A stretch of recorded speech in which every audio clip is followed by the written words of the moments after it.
We all know the episode In the Forest of the Night, or at least its other, more well-known name, In the Forest of the Today we will be taking a look at this episode from the 8th season of Doctor Who, and breaking it down to discover what did and didn't work. So this episode begins with a young girl called Maeve Arden running through a forest until she encounters something unusual and she screams, running straight into the TARDIS and meeting the Doctor. Clara and Danny discover that overnight a forest has rapidly grown in the centre of London, covering the whole city. This event baffling the authorities and also the general public. I think the idea of this episode and the premise is just really strong and the visuals fit it perfectly. But I think this idea definitely brings a lot of continuity issues. For example, why is no one on the streets? Like, it's a late morning in London. There's probably a lot of people about, if this was being realistic. Like when Clara and Danny are out looking for Maeve, they don't come across a single person.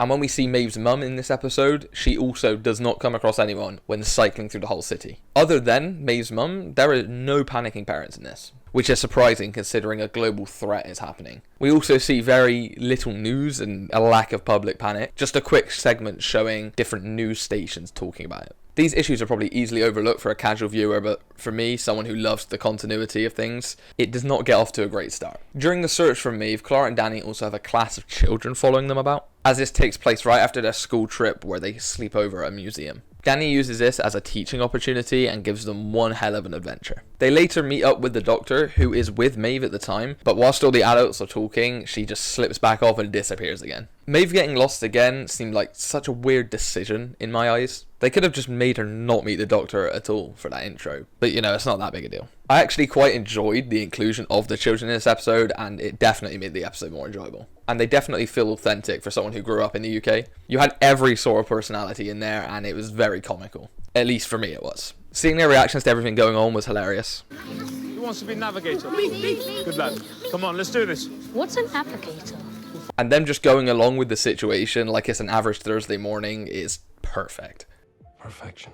The Doctor and Clara eventually separate from Danny and the children to go look out for Maeve, and they eventually find her running from zoo wolves. When she escapes from the wolves, we then see the wolves running away from something even scarier, which we eventually find out is a tiger, as it appears not long after. Before the tiger has a chance to do any harm to anyone, Danny comes in and flashes his torch that he stole off Bradley earlier in the episode into the tiger's eyeballs, and it runs away. Now, I personally thought the animals being in this was a bit of a weird addition. My issue isn't really with them being there, because if you look at a map of London, it's actually very plausible. But I'm sure the wolves would have easily caught up with Maeve and maybe even eaten her if this was real.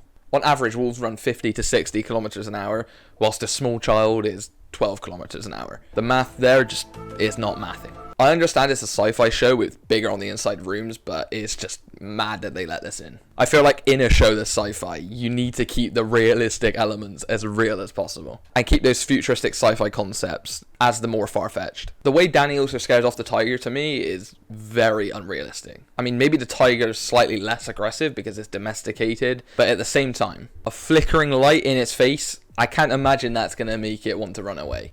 I feel like it's going to do the complete opposite and try and eat the guy. Soon after, with Maeve's help, the Doctor reveals the creatures that bought the trees here, which led to a conversation with the Doctor and the others about the Earth's imminent destruction. Following this, the Doctor and Clara have a really meaningful conversation about him saving himself. And for everyone that's seen the episode, will probably agree that this is the best moment of the episode. It just brings many character moments from this series full circle ready for the finale, and it's really nice to watch. The callback to Kill the Moon is both a brilliant showcase of the 12th Doctor's evolution this season, but also a harsh reminder for who the Doctor actually is. And hearing Clara say she doesn't want to be the last of her kind is very much a direct response to this, knowing what she could become. It's just a very good character moment that's hidden in this episode due to its poor public reputation. This episode comes to the end with the Doctor realising the true intent of the forest, giving the kids a fun class project of making a speech to give to all governments about the nature of the forests, giving the world knowledge of its shield-like properties before the whole Earth is engulfed in flames. It's a very wholesome and nice way to end the story for me. Obviously, this whole episode is commenting on environmental issues that we face today, and it's very much taking the eco-friendly perspective, but I kind of like it. It is only really focused on the deforestation issues, and it's not heavy-handed in its approach, which I think many people can appreciate.